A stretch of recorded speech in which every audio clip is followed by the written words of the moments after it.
what's up, everybody? It's your boy DJ Fanatic at soundsforproducers.com. Welcome, producers, to another beat breakdown video. Basically, this beat is very melodic, very passionate, very emotional. Really love how this came out. I just kept playing it over and over. I can listen to this beat as long as this video, just over and over, but I'm not gonna bore you. I'm gonna break it down and show you some things that I did in the video, in the beat, in the video, so that way you can just be inspired to create tonight, tomorrow, whatever. It's very melodic, very emotional, like I said. But anyway, if you haven't subscribed, click that sub button, click the bell as well, so that way you're notified for more videos such as this and more producer tips and inspiration and everything producer life, and of course sounds. My bad, I got the hiccups. So let's get into this video, man. Shout out to our subscribers too, and those showing love on our Instagram account. You can follow us at Sounds for Producers on Instagram as well, and there'll be links in the description for some loop packs, and of course the free loop pack as well. And we do reposts when you make beats with the loops as well. So let's get into this. I said as well about 4 times. So on that note, I'm gonna hit play, so that way you can hear. It's Friday, man. I'm feeling it. Anyway, that way you can hear this beautiful, beautiful instrumental. Here it is.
God, yo, that goes hard, man. It's beautiful.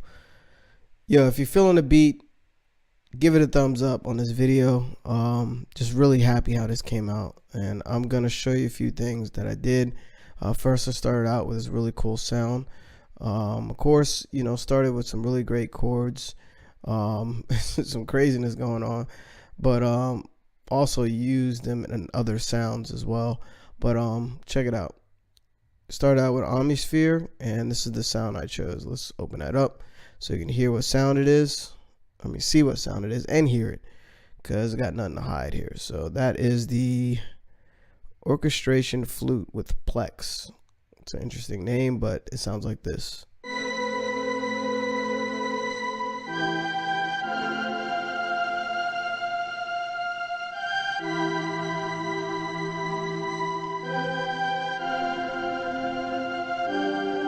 See, I was looking for something just really deep. Like, I was gonna start with strings, but I ran across that sound on accident, and that happens a lot when you're producing music. You know, you come across sounds that sound better than what you had in your head.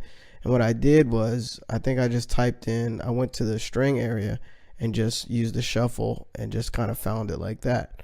So that sound was meant to be in this beat, and sometimes it just happens like that, man. You know, things are just meant to be as it is. I'm not gonna get philosophical, but you know, Nas said it was written, so that sound was already written.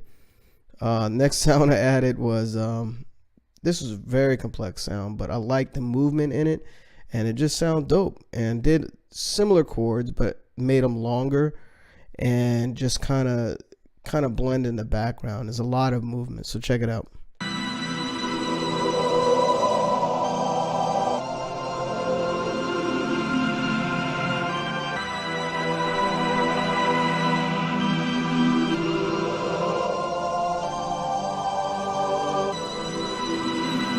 Wow, that came out crazy. Notice how it's moving left to right. It's getting wider. There's a lot of movement in that sound, and to have these type of complex chords with that complexity of a sound, and then play these two together.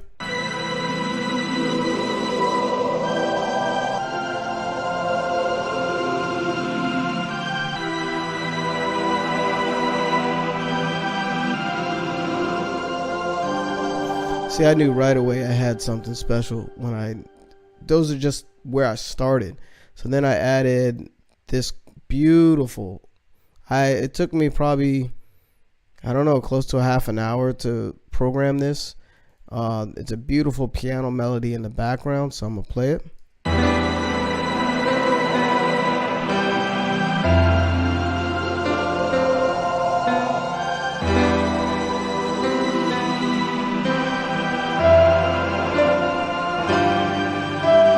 Let's play that piano part by itself. Shout out to everyone that musicians out there that are really good on the keyboards and pianos, on the keys basically.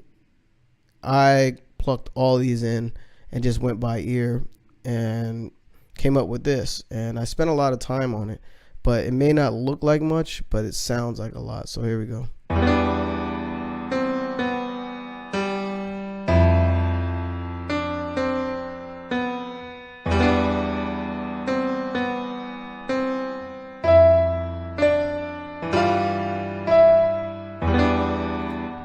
So yeah, that was it. I could have raised it up an octave for the second part, but I do that often in beats, so decided not to do it. And what I used as a piano was the Alicia Keys in Contact. I did try the, what was it, the Grandeur? Yeah, I tried this, the Grandeur, and I also tried the Maverick. That didn't work either, so I used the Big Studio preset in Alicia Keys piano. So let me close that. And next I added was a nice little guitar melody in the background, so check it out.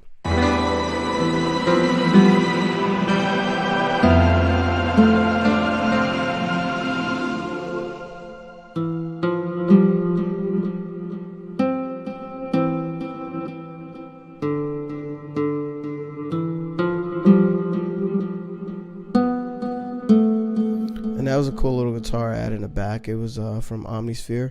And then it was the drums. So let me play the drums by himself. The kick pattern was a little different. Pretty straightforward, but it changes up here and there. So I'll let you hear that with the snare.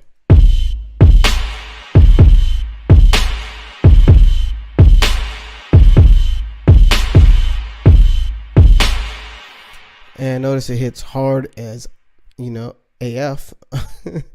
I used the Fruity Soft Clipper and raised the, what do you call it, the volume multiplier to make it hit a little harder. I showed that trick in the producer tips playlist video collection here on this channel, so check that out.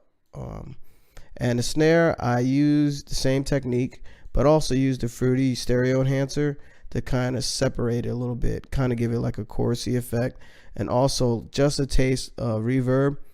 And I raised the highs to make it cut through the mix a little bit towards the end when I was mastering it. Bars. And so here it is with the hi-hat.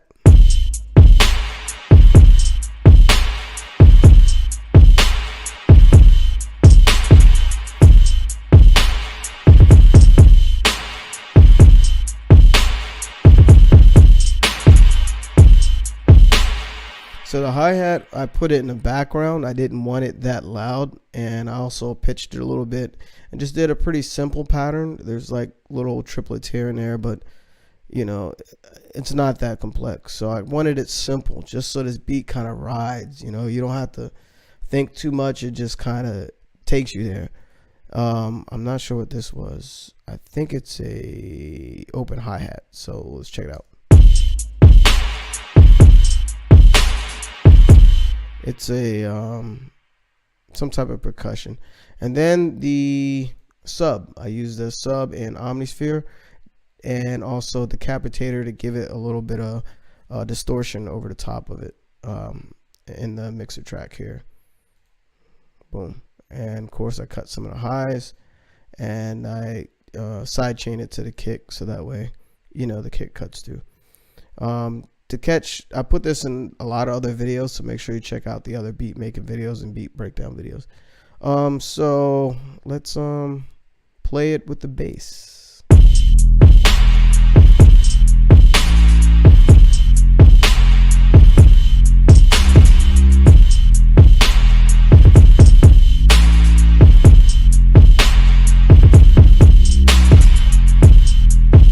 And the bass actually has its own melody. I was just kind of vibing with it and came up with that.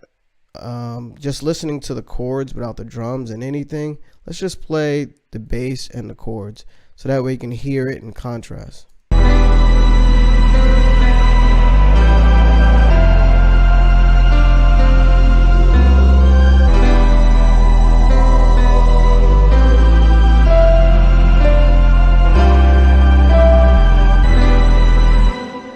So you can do a lot of different patterns or whatever with it, but this is just to kind of give you an idea how the bass doesn't have to be extravagant, but you know, you want to have it musical with your other melodies that you have going on and chords. Obviously, you don't want it to just be, it could have been really simple and just been 2 or 3 notes and hitting on every kick or whatever, but I wanted it melodic to match the chords. And over time, you know, the more you make music and the more you listen to music, you just get better and better at interpreting what's inside your head, inside your mind, like inside your heart. And it comes out easier because you're already like fluid with interpretation of what you hear and what you feel. So as the beat progressed, you know, here, this is the verse area. Took out the main top first melody and just added, you know, a few things here and there. And just a little break here before the chorus comes in. I'll play that so you hear it.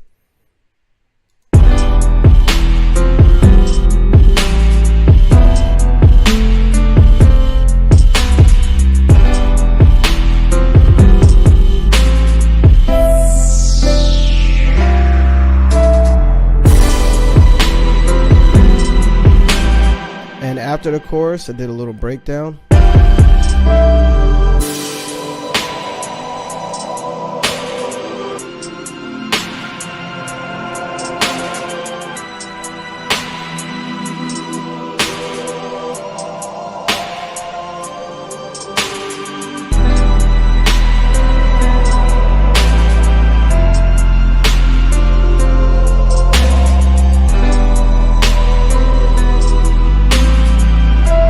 Brought the drums back right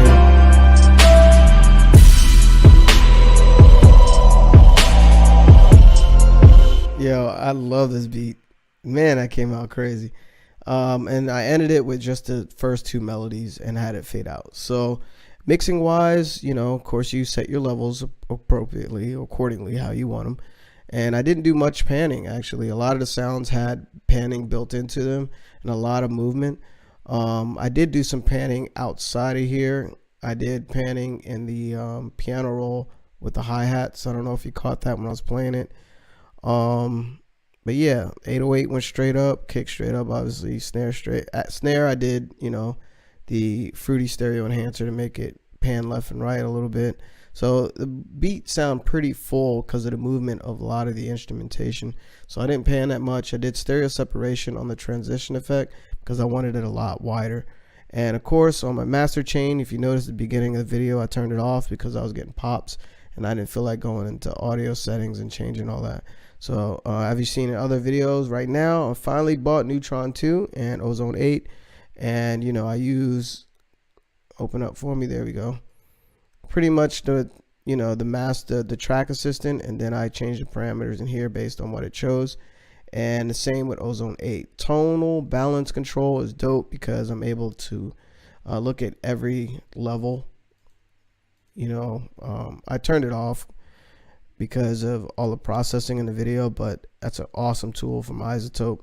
And I don't want to get too advanced with the mastering. I kind of wanted to touch on the elements that I chose. So this beat, man, at first I thought it was like a Rick Ross feel, but I can hear it's a really soulful R&B beat, and I can hear a lot of different artists on it. Maybe Chris Brown, Khalid, maybe, I don't know, Anderson .Paak, I don't know. You let me know. Put it in the comments. Let me know you can hear on this. So anyway, if you want me to break down a certain type of style or certain type of artist beat, put it in the comments or let me know. Let me know what type of things you're struggling with as a producer. Hopefully I can make a dope video that is able to help you out. So that's it. That's a quick breakdown of this beat. And again, thank you for joining me. I'll catch you in the next video. If you liked it, give it a thumbs up. And if you haven't subscribed yet, what are you waiting on? You watching the video? I'm getting tons of views and you're not clicking the sub button. Go ahead. Support a YouTuber. It ain't costing you nothing to click that button. You know you want to click it. Anyway, maybe hearing this outro, this beat again, will make you click it. Peace.